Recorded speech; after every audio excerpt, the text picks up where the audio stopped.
Dr. Robert Neely from Texas Women's University. Dr. Moore, are you on there yet? Okay. And I guess the other thing I should remind as individuals is that that those on the phone may vote as well, because they are considered in attendance for that. So anyway, as convening chair now, the second item on the agenda is a consideration of election of a chair and vice chair for this. So is there a nomination? I nominate Dana Hoyt as chair. I will second that motion. Thank you. I guess any other questions, other nominations that we have? All those in favor say aye. Aye. Aye. Any opposition? All right. Do I have a nomination for vice chair?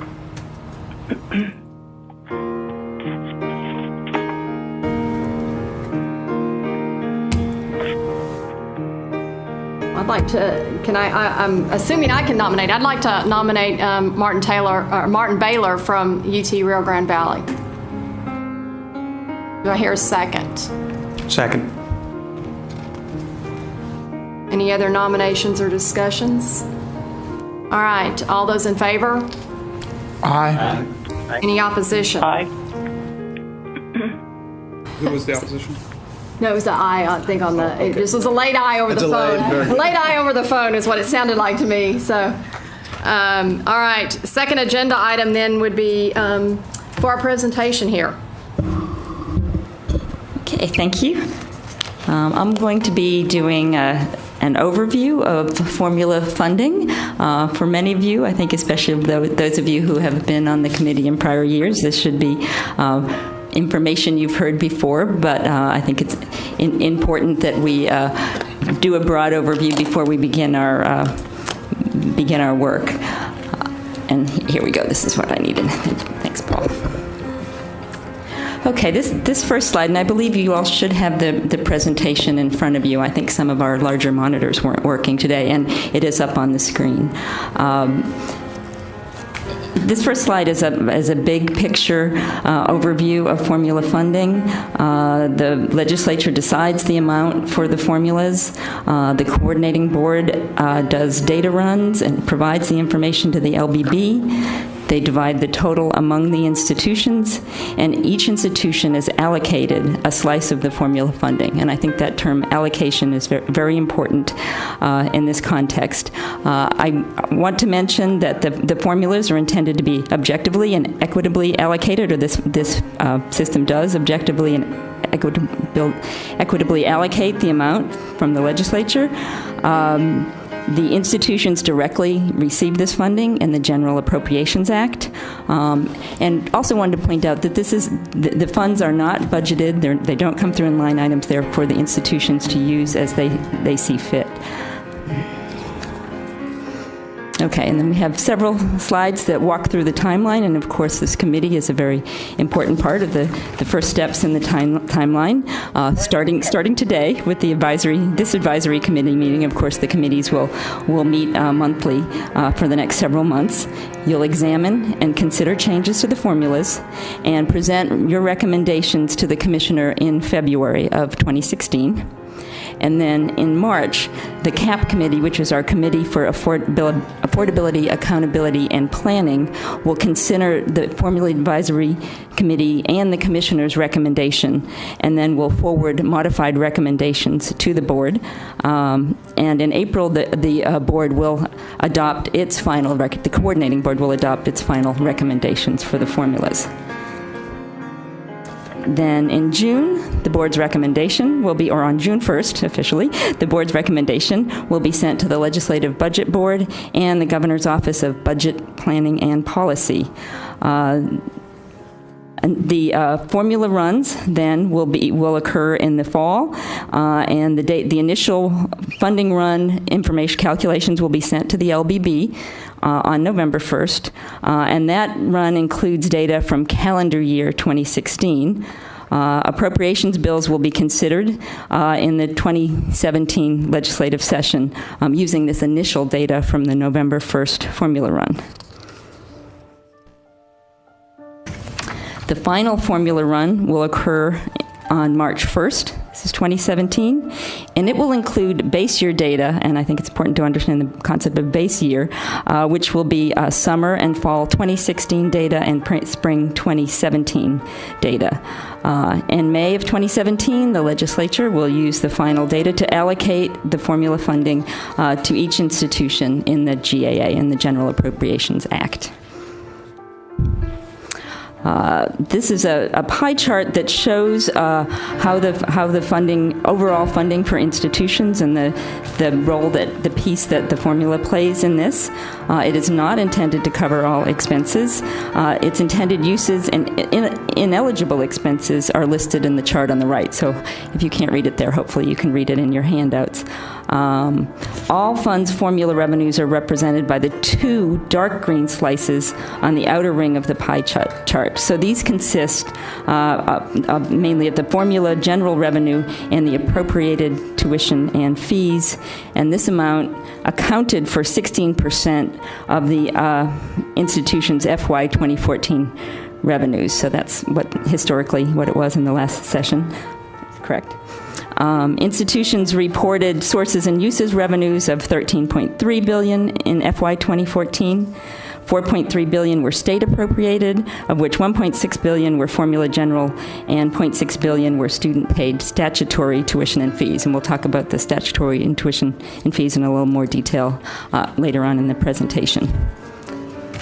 So this gets into a little bit more detail about how the two formulas work, and then as we move on, we'll provide even more detail to you. But overall, we've got two formulas and we've got two supplements. We've got the operations support formula, which supports the instructional operations, and it is based on census date enrollments. The enrollments are weighted by cost, and the institutions receive an additional 10% when an undergraduate course is taught by a tenure or tenure-track faculty member. Then we have the infrastructure formula support, which supports faculty operations and utilities, and it's based on predicted square feet, which is not actual square feet. It's what the square feet are predicted to be. And then, in addition to that, we have the smaller institution appropriation. Okay, so now we're going to actually get into the formulas. This is the operation support formula, which is a more fairly straightforward as we move through. You'll see we've got the funding rate in 2016-2017. That was $55.39 per weighted semester credit hours. Then we have a relative weight, which has to do with the program area and the level. And then we have the semester credit hours that are part of this formula. Okay, moving on. This is the teaching experience supplement, and this is what I mentioned earlier. This is the additional 10% bump for courses that are taught by tenure and tenure track faculty at the lower division level. And okay, the next formula, it gets a little bit more complicated, and this involves the space support formula. So let me see if I can walk you through this. Instead of weighted semester credit hours, this formula is based on the predicted square feet, and this information is the result of the space model, which estimates the amount of space an institution needs, taking into account enrollments, faculty, research expenditures, and other metrics. And institutions' funding is the product of the funding rate, its predicted square feet, and the sum of two factors. So these two factors are designed to shift more funding to institutions that pay more in utilities. They are determined using the annual utilities survey completed by the institutions. And the operations and maintenance factor is the ratio of statewide reported E&G, educational and general expenditures, for operations and maintenance to the total. So the ratio of E&G for O&M to the total E&G. Correct? Okay.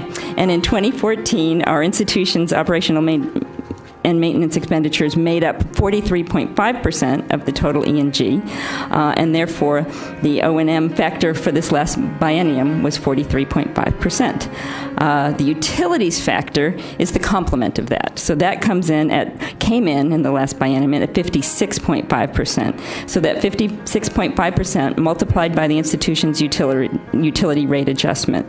And the utility rate adjustment is the percent above or below the statewide average an institution pays for utilities. If an institution pays statewide average, then the sum of those two factors would be 1. And the institution's funding would be its predicted square feet times the funded rate. But if the utilities run higher than average, then the institution is going to receive proportionally more funding. Okay, I think that's the most complicated we're going to get. Now we're going to move into this small supplement formula, and this formula is basically designed because we understand that our small institutions are going to have certain fixed costs, even though they have fewer students. They're not going to have some of those economies of scale that larger institutions have. So the way this works is institutions with fall enrollment head counts of less than 10,000 will receive a portion of $1.5 million per biennium as their small institution supplement. And institutions with enrollment below 5,000 receive the full amount, and then it tapers off up to 10,000. Okay, this next slide is actually based on what the funding was for the past biennium in terms of the rate. So this is using given the formula at the rate in the last biennium, but it basically shows for general academics how much of the increase seen from the prior biennium, from 14-15, was related to actual growth in terms of our semester credit hours, and how much was an increase, a rate increase overall. Okay, and then this is a formula breakdown. It talks about, in terms of what we saw in the last biennium for increases. So the operations support were up 8.2%. The teaching supplement was up 1.4%. Space support was up 5.4%. And the small institution supplement actually went down 8.9%. And I think a lot of that is attributable to growth, that our institutions, our universities grew in the last biennium. Now we have several charts that actually show some trend data. This one shows the weighted semester credit hours and predicted square foot rates from 2000 until now, and you can see that the rate and the level per FTSE has been up 2 years in a row. And since the operations support rate is up 2%, just 2% from the 2000-2001 biennium, and the space support rate is down 24% from the 2000-2001 biennium. So that's looking at it over time. This next graph illustrates formula funding levels, and it also includes all of tuition funding, so it's not just that's part of the formula. The red and green stacked bars show the formula funding general revenue, and that's all the formulas and supplements minus the general revenue dedicated from 2000 until now. So we can see formula funding general revenue increased 38% from $2.5 billion in 2000-2001 to $3.4 billion in the last biennium, the current one. And then institutions increased tuition and fees from $2.3 billion in 2000 and 2001 to an estimated $8.1 billion in 16-17, and this is a 253% increase. So the blue bars, again, are all the tuition and fees. It's also important to note that the tuition reduces the formula amount, and the remainder is in general revenue, and that's the statutory tuition, which is part of the formula. It's in the general revenue dedicated funds. Okay, and this last graph that we have looks at the changes over time since the 2000-2001 biennium in terms of full-time student equivalents. And on FTSE basis, the formula funding general revenue from 2000 to now decreased 9%, from approximately $7,000 per student to approximately $6,400 for the current biennium. Non-appropriated tuition and fee collections increased by about 132% over this time, based on an FTSE basis. And we did take a look. Overall, full-time student equivalents have increased about 45% during this time. And that's actually true for semester credit hour increases. They're just around 45% as well, as is headcount enrollment. So we thought it was interesting to look at all three, and that's the growth that we've seen during that time. So that concludes our primer on formula funding. If there's any questions, we'll be happy to address them. Yeah, I have a comment. In the materials that you sent, these two charts, you also have an equivalent chart that you adjust for inflation. And I think that in showing this chart, you tell a better story if you show the ones that are adjusted for inflation. And I would suggest that is done, because at least on the last one, on this one, the story that is portrayed in the chart changes when you adjust your numbers for inflation. Okay, so this is the chart that we're seeing on page 16 of the materials that you were provided for the meeting. And yes, it does tell a little bit of it does tell a different story in terms of the formula funding rates.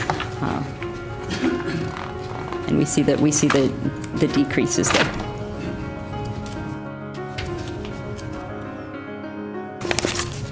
Perhaps in our presentation next time we'll show both, because they do tell a little different story. Yes.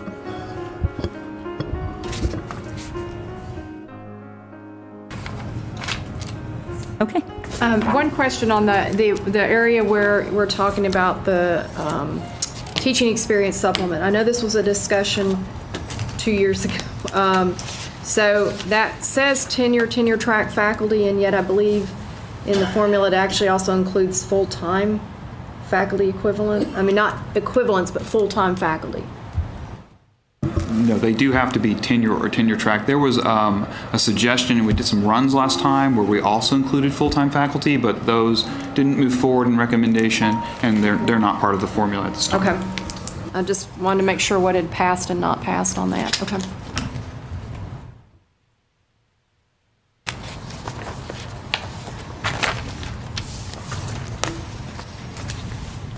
Any other questions on the presentation?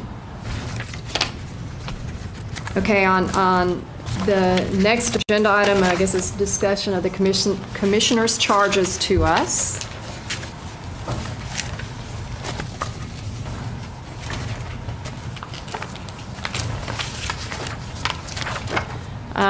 And that was a lot of what Dr. Eklund just talked about. Was the first item there is to study and make recommendations for the funding levels for the next legislative session.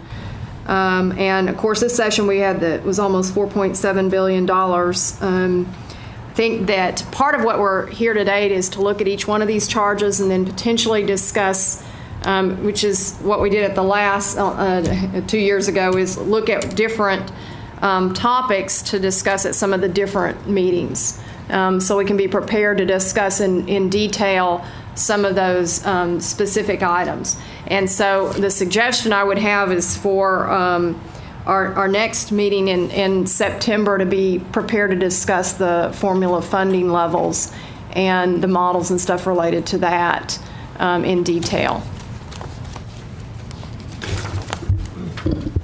As we begin the discussions of the formulas, I know this would be opening up a big can of worms. But I think we have to look at what is the purpose of the formula. And it seems to me that there are two ways to look at the formula. One is formulas allow us to make equitable allocations of resources, equitable, objective allocations of resources. So where you have two like situations, those two parties get the same. Where you have two unlikes, they get something different. So we've set up a set of weights for student credit hours by discipline, by level, under the presumption that different disciplines, different levels have different costs associated with them, so we want to provide reimbursement, in a sense, to the institutions. There's another way to look at formulas, and that's to change behavior. So one is to get an equitable, objective allocation of resources. A second objective is to try to change behavior. And I think what we've done in the past is we've talked about that behavioral piece when we talk about the second charge, student success, and we say that 10% of the funding will be student success, so forth. The problem I see with that is if the bulk of the formula weight is our regular formula, where we have the weighted student credit hours based upon expenditures and so forth, and then we allocate whatever pot of funds the legislature puts out there. The incentive is for everybody to try to be UT and Texas A&M because they have more graduate programs, they have them in the sciences, and for you to get big bang for whatever expenditures you're making at the institutional level, you want to move in that direction. Now, does that get the behavior that the commissioner was talking about at the beginning? Does that provide any way to reward trying to get low-income, high-risk students to graduate? It may not. So I think, when we get into the discussion, I think we really have to look at what is the purpose for the formula and what are we trying to accomplish.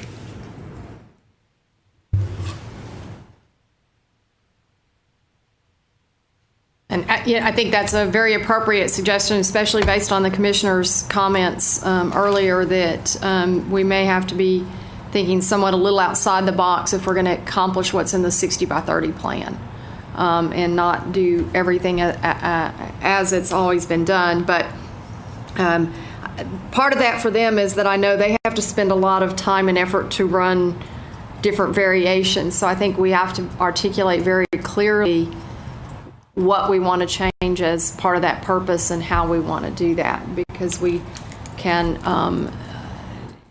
that can take a lot of time and effort. So not that, I mean, they usually do a very wonderful job running as many formulas as we need, but sometimes it's helpful if we can be very good about articulating what that purpose and charge is. So. Other discussions surrounding that we can have being prepared for that first part of that charge? Well, I'll pick up on what you've brought up and say that most of our institutions are also engaged in a very serious effort to change the attainment rate. So it also, that ties into the behavior when it comes down to the specific university. And one of the things that was discussed towards the end of the last session was a possibility of us being able to bridge this sort of fair and equitable for everybody in the state with what is appropriate for the mission and of the specific institution that is trying to move forward on this student success piece. And there are some things, I mean, it's of course, the challenge is to find the common ground.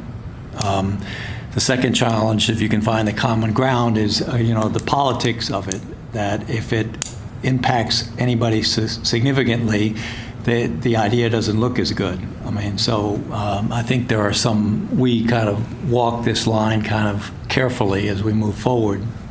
But it is, the community college piece, which I have a vague understanding of, they did kind of work out some sort of process where they did work out, I think they call them momentum points. And I think they do that in regards to, in the framework of student success.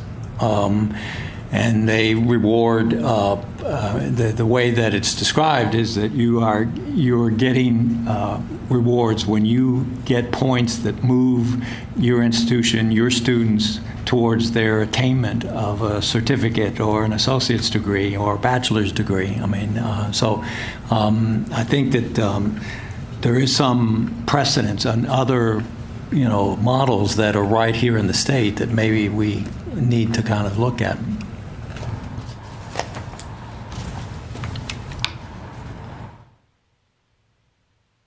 So, I see what you're saying. In the community, took me a moment there. I was like, what models in the states? So you're talking about the community college models that they've... Right. It's not going to, obviously, it won't work one for one. I mean, but it is, they did find a way to talk about some of the things. I mean, I know the impact on them just in terms of their interest in transferring to universities now for them to go on to the bachelor's degree, because they get momentum points when that is achieved.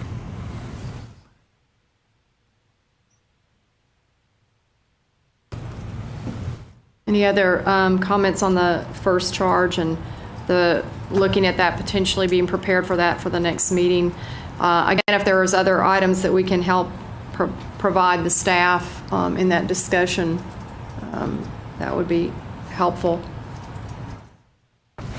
Second charge is actually with some materials on page 33 of your items there on the agenda.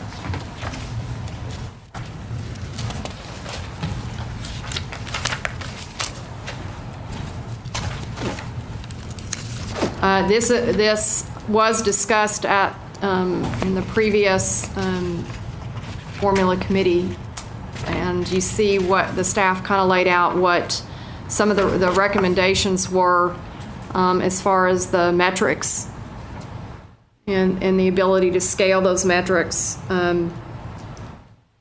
They also provided information from other states. There's a very detailed table attached across those various states. The one thing that maybe we could add to that is it does mention the 2-year, and I think some people will be more familiar with the 2-year momentum structure than others, and so we might put that in there just so that it's clear what the 2-year momentum is. And because I think there's some connections, definite connections for transferability, associates to bachelor's degrees and items in there that would be useful. Actually, I just pointed out the metrics that talk about retention to 30, 60, and 90 semester credit hours sort of reflects to some extent, and it's called momentum points in other states. Community colleges decide to call them success points in Texas. But I think that was a reflection of that, and so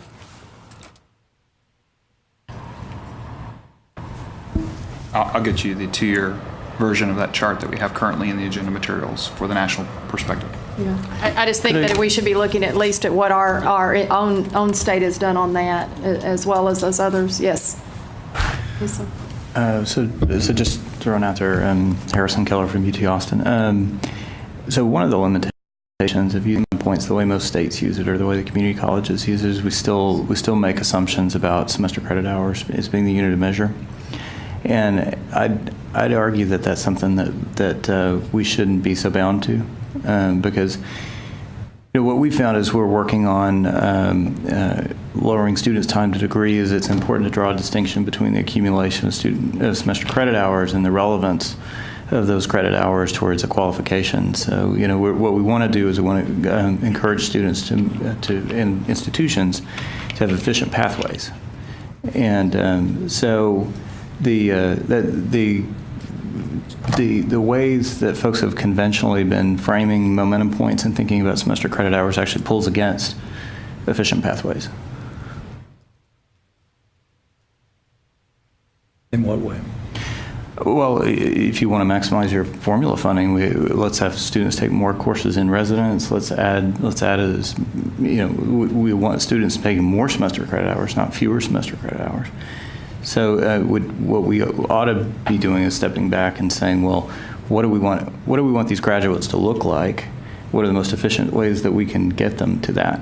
I'd also throw out there that one of the disadvantages underlying the ways that Texas and a lot of states have thought about momentum points is they don't really reflect the reality or I would argue leverage the reality of how students go to college now. So we have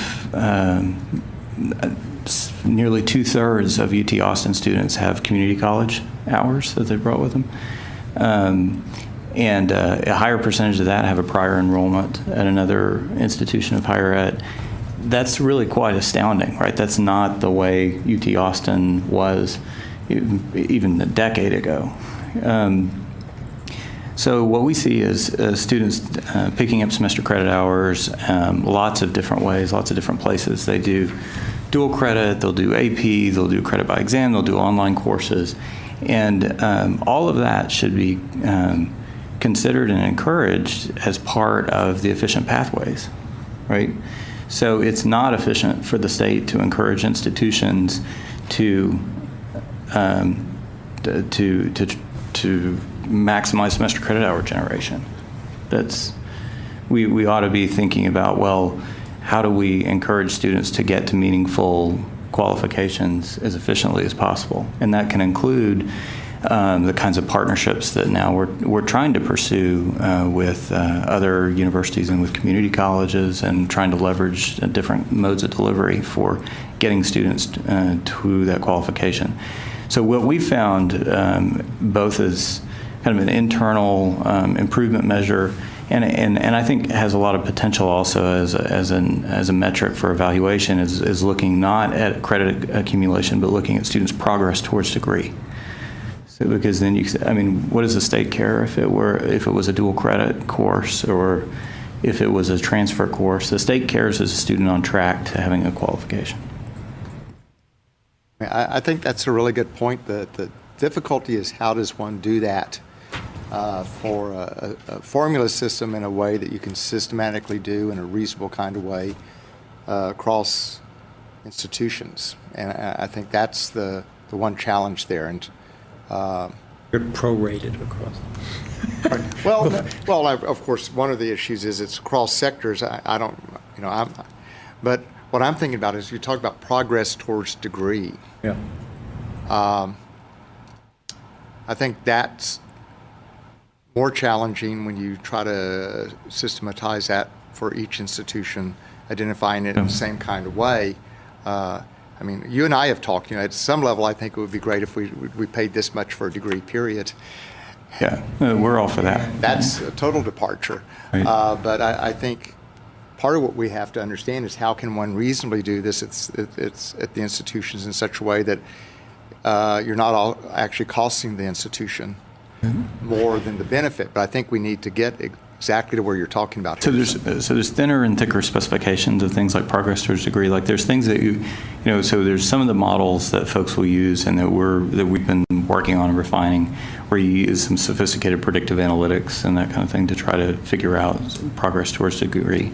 I think those are more accurate at the student level, and they'll pick up things like, well, say they only lack 30 hours, but it's completely unrealistic that they could complete those particular 30 hours in a year, kind of thing.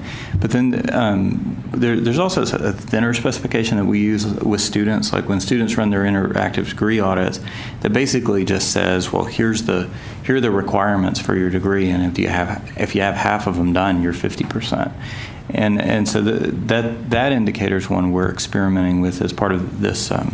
We're in this national alliance called the University Innovation Alliance, and we've been so with Ohio State and Arizona State and other institutions. Georgia State's part of it, Purdue, and so we're looking at, well, is that even though we've got different degree requirements, we can still use that as an indicator where we make comparisons across institutions as we're trying to cross-pollinate, in our case, student success programs. I think one thing all of you would need to discuss is whether one could take that process and have a formula in place in time for the next legislative session based upon that. That might be something that would take for the next session. I don't really know, but I think that's definitely worth discussing. And I agree, there's some really good data analytics now that you can do, even predictive. If a student makes a certain grade in a course, then it predicts what their other courses and what they're going to need to be able to complete to finish a degree. And so I think that our analytics are getting to the point in time where we could potentially be looking at different types of approaches to funding. Practicality is I'm not sure we can get all of that to where it needs to be as quickly as we'd like, but I do agree that there's some things that are coming out that are predicting how, I mean, we're using that now to look at a grade and predict when we need to intervene for a student with advising on which courses and stuff. So all that's there, and it helps you to get to progress to degree. But it's trying to figure out the funding approaches behind that is tough, and it's.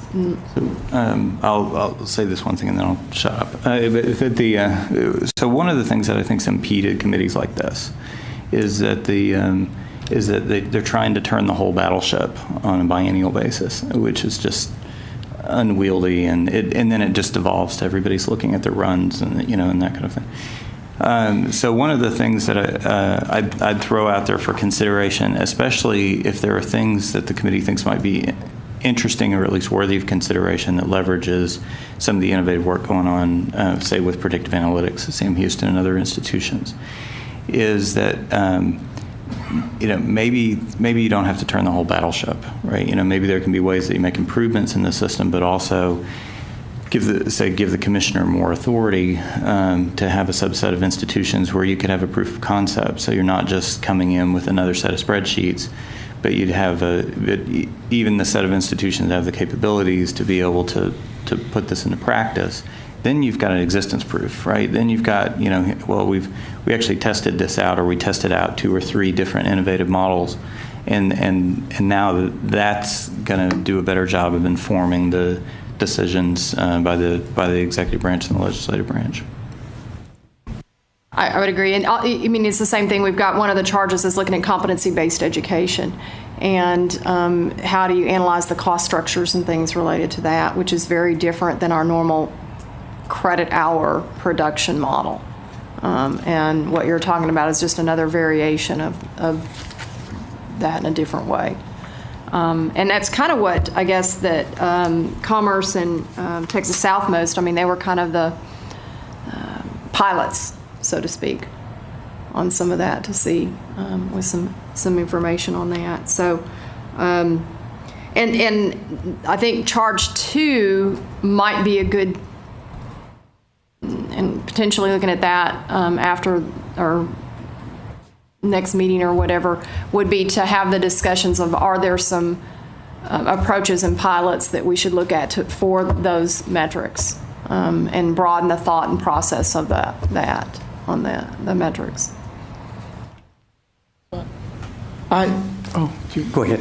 No, I have a question after reading the material here. So I do like the idea of taking into account the success, the undergraduate student success, parameters. But is a proposal going to be to increase the funding or to add these parameters to the current formula? I don't know if I'm, because if you say, okay, now we're going to take 10% of what we're already allocating, and we're going to determine that 10% or X% based on this, then that creates other problems because you don't take into account the cost of producing those degrees. But if the idea is that we're going to increase the pie, or at least request to increase the pie, and that increase will be based on this, then that's a different discussion. So my question to the committee is, which one are we recommending?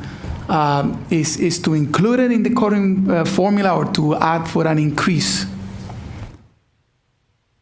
Well, there's probably others that were on here when we discussed this, and that's where we were with the recommendation, was to fully fund the formula first and then to add an additional funding source for some types of performance-based metrics. It could be a large variety of items that can, we could have discussions of things outside these parameters.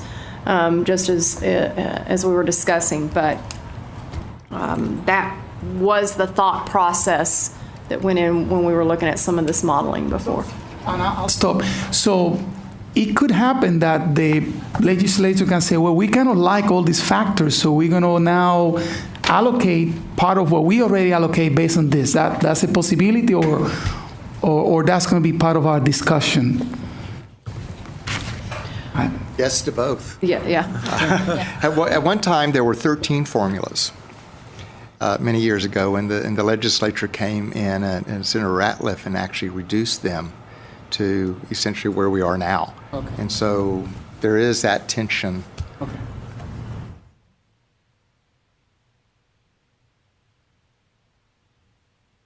Yes. Going back to my original point, and I know it complicates everything, but I would like for the committee to consider, instead of charge 1 and charge 2 as being separate, is to somehow combine charge 1 and charge 2 so that student success is incorporated in the base formula somehow. It may be that we have to recognize that what the research institutions are trying to do is different from what the comprehensive institutions are trying to do, is different from what the master's institutions are trying to do. I know that gets us more formulas, but it may be a better reflection of what we're trying to accomplish.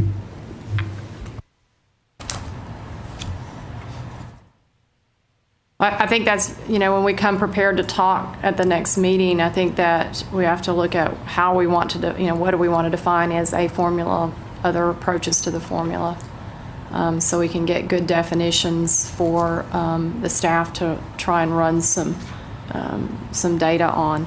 But, and I would argue then, all of it enters into the formula. I mean, I don't think any of these charges can be taken entirely separately, because competency-based education enters into that, on how you're going to look at that. And the 60 by 30, I mean, trying to accomplish the goals in 60 by 30 and encouraging that attainment is, I'm a college of business person, so from my standpoint, if you're going to reward something, that's what people are going to, from a business person's perspective, going to do. And so if we want to get 60 by 30 to be attained, we also need to look at that when we talk about the reward structure, and that would be the funding level. So while the charges are separately stated here, I don't think we can talk about charge 1 without having some discussion surrounding other items that might influence that. Does that make sense? Yes, as we're looking at the next meeting, I think that's a big key thing of trying to identify those factors that we want to look at. So I'd like maybe because what we're really talking about here is we've had, when is the formula started?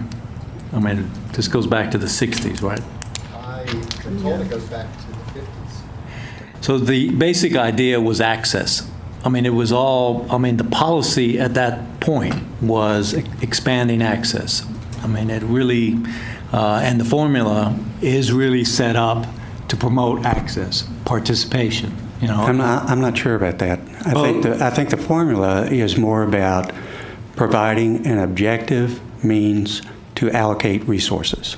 But the incentive piece was for everybody to get as many SCHs as they could get. And the way that you would do that is supposedly expand access to more and more people to higher education. I mean, I can remember doing plans for the Board of Regents in the 90s, and all we talked about is how we're going to expand, diversify the student body and expand it. I mean, that was clearly, and the formula really did seem to be rewarding that. And that's true, but there's always an unintended incentive, which in some cases is for institutions to encourage students to take as many courses as they want before getting a degree, which is what Harrison was trying to address. So that was an unintended consequence. Thus, most of our students have about 140 hours to finish a 120-hour degree. And a lot of that because we're swirling around like. Right. Well, I'd argue even on the graduate programs. I mean, we're penalized for right-sizing our graduate programs.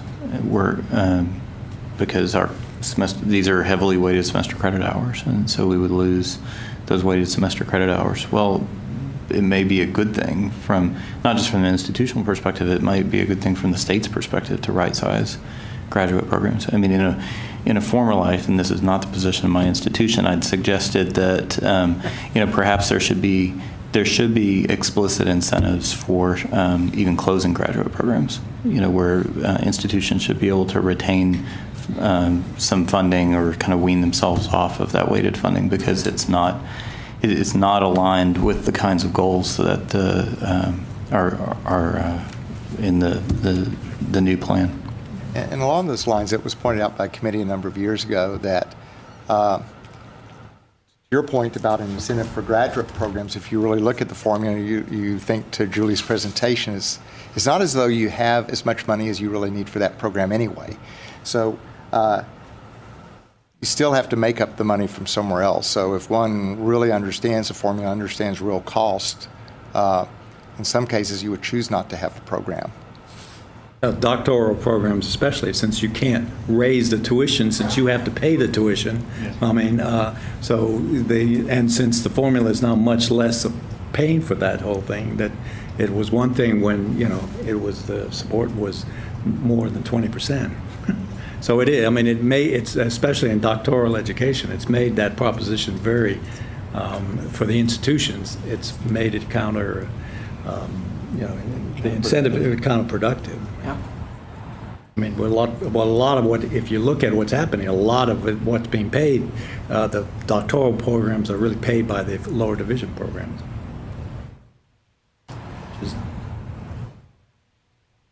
So I mean, there are with the portion of the formula now covering, I mean, your charts make it pretty dramatic. I mean, the blue is the dominant. It is, and you see it as the future. I mean, the blue is going to be bluer. I mean, and longer, and so that is changing. In fact, what is the role of the formula in this upper in the graduate education? I mean, everybody from this is the way that this gets translated onto the politics of the campuses, because then the faculty says, well, obviously you would want a PhD program because you get such high formula funding for it.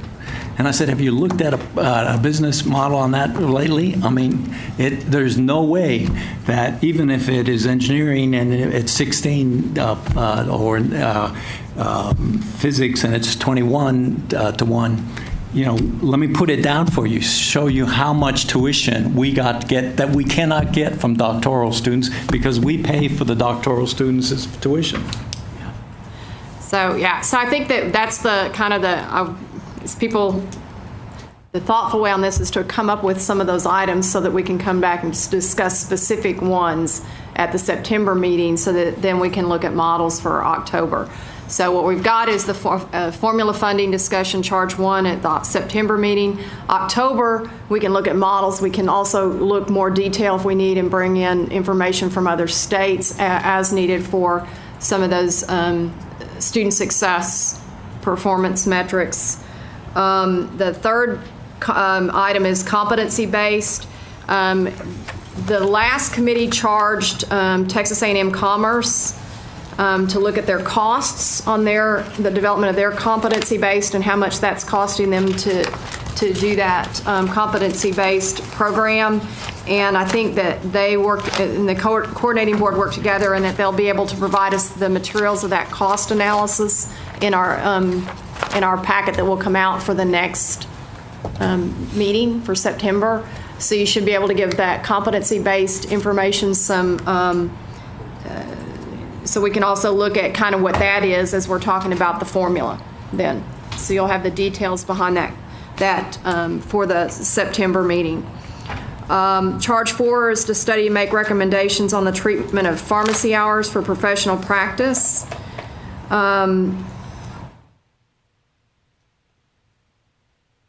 If you look, we've got some information here. I'm trying to remember. I didn't write down which page on that one. I did on charge Page 57. 57. On page 57. And so there are some materials. And I think that is kind kind of an individualized item a little bit more, so we'll probably look at that in the October meeting so that we can spend a heavy part of the September meeting on the formula and the variations on that, if that sounds right. And then if you move to charge 5, that we've got the new plan, the 60 by 30 plan. And that, again, is, I guess, as a couple of you have mentioned, shouldn't be entirely separate from the formula funding model.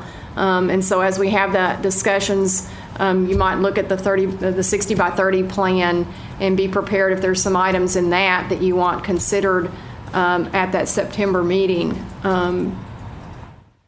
as well. There's a link, I believe, in the material, so you can, if you've not looked at it, you can pull that up and look at that plan. Yeah, I think a good example from the plan is we were talking earlier about predictive analytics, and it is actually one of the strategies in the plan to use predictive analytics to think about completion.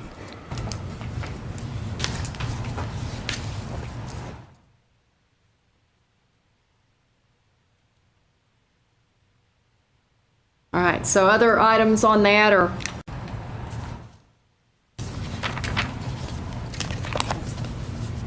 good. Then I guess the next item on the agenda is to look at the dates and make sure we're clear on the assignments before the next couple of meetings. Paul did a good job of surveying all of us to figure out when we can and cannot meet. And he gave, and also there were some dates there where this room isn't available that we couldn't move.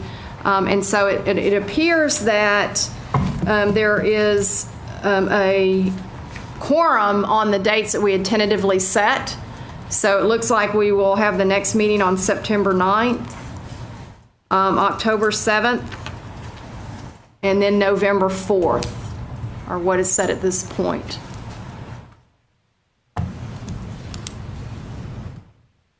Again, if there's some of you that travel is difficult, you can conference call in for those discussions.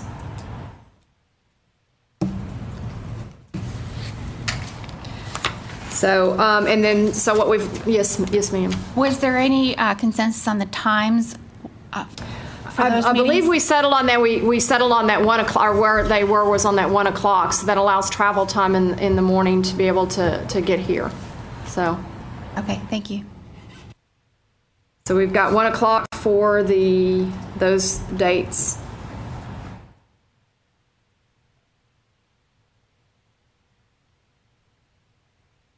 So is there anything else? I mean, I mentioned the community college or the 2-year performance metrics that we would add to this packet. They're going to provide the competency-based cost analysis from Texas A&M Commerce with the next meeting. Are there other items that you can think of from information that would be helpful for the staff to provide for the discussion at the next meeting?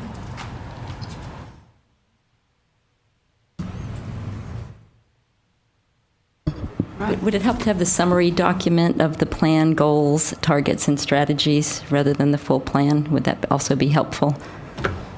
That might be, a summary page so that you're not, I have one right here where you can pull that up and look at it in your notebooks or whatever. We'll be happy to provide that also. Have it on my iPad, but that way I don't have to go back and forth.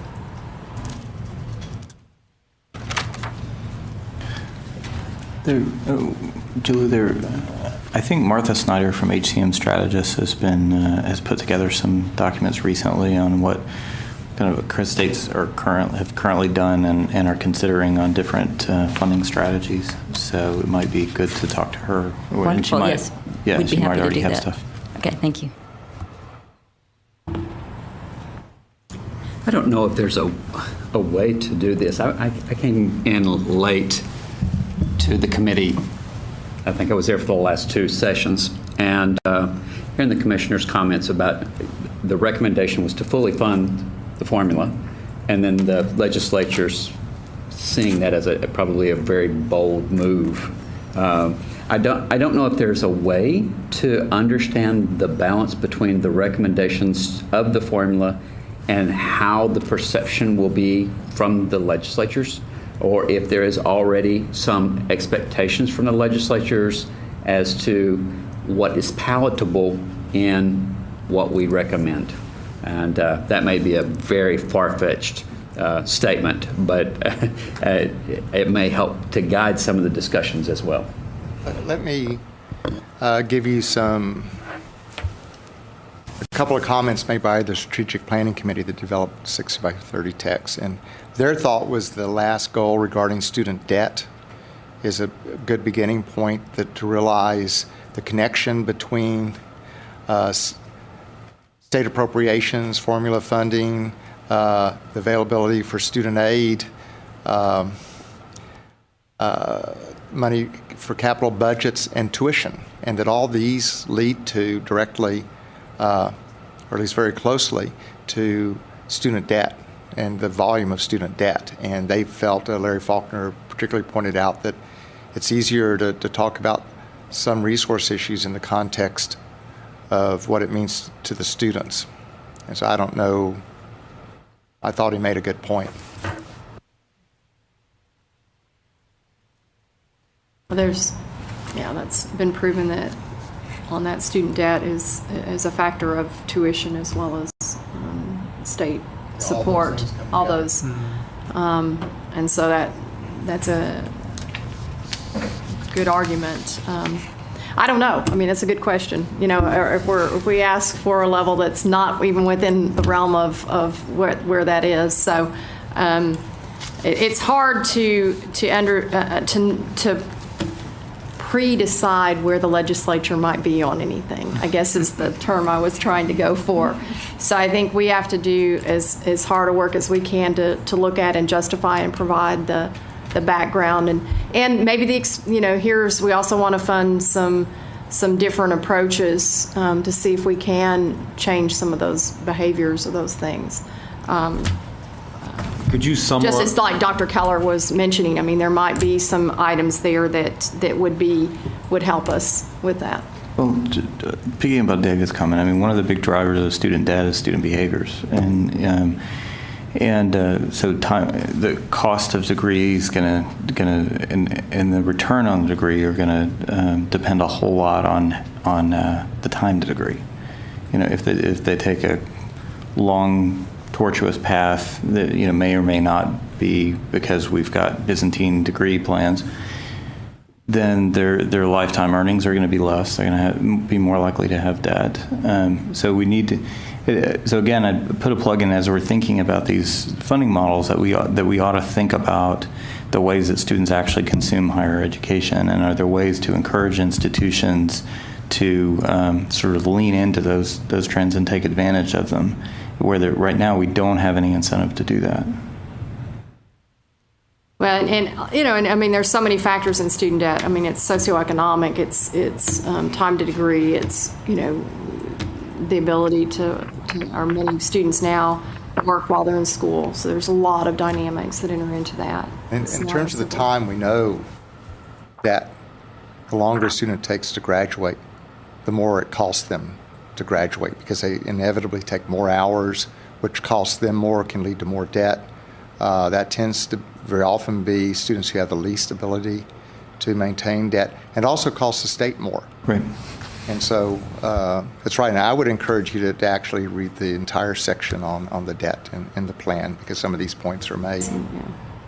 Some interesting discussions. There's some good national data on that as well. So absolutely.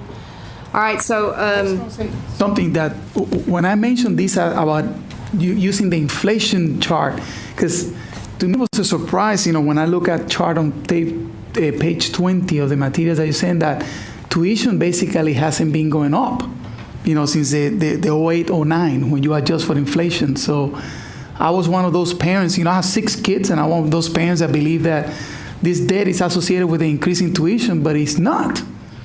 So it must be more the behavior, because adjusted for inflation, if you're looking here, statistically, tuition has not been going up. Now the appropriations have been going down. Okay, but if you look at the chart that is not adjusted for inflation, it looks like tuition has been going up. But part of the context for that too is Texas was a very low-cost state to begin with. We were near the bottom of the 50 states. Now we're in the middle. So for parents who are used to even lower rates, and parents tend to compare what they're paying to what they paid, sure, whether it's correct or not. And so all these things come together, and then when you link that, part of the participation issue also ties into the national media talking about debt actually well beyond what students have in Texas, about 4 or 5 times the debt students acquire here. And so part of it is even giving parents the correct picture. And typically the people who have the most debt aren't necessarily the poorest students, because the poorest we do a little better job of taking care of. I didn't say a perfect job, but a little better job.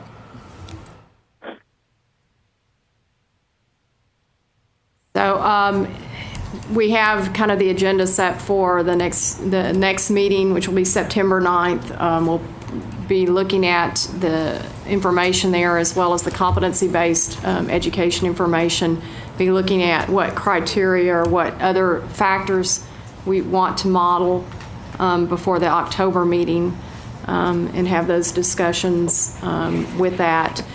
Is there an interest? I mean, you mentioned the student debt. I mean, there's other good data on that. I don't know if that's something that, but I think that may complicate the September meeting a little bit as we look at that. But could add, we could share for you. We have a website where we have all the videos from the various people who testified to the Strategic Planning Committee. And if you have any interest, you could select those on your own, which ones you might want to listen to. We had Sandy Baum, who's well known in terms of addressing student financial aid, and a few folks, so that everyone doesn't have to sit through that if you're not interested, but you're welcome to look at that.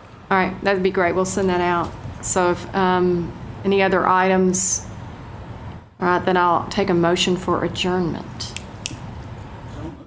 Okay. All right. And a second. Second. Yes. All right.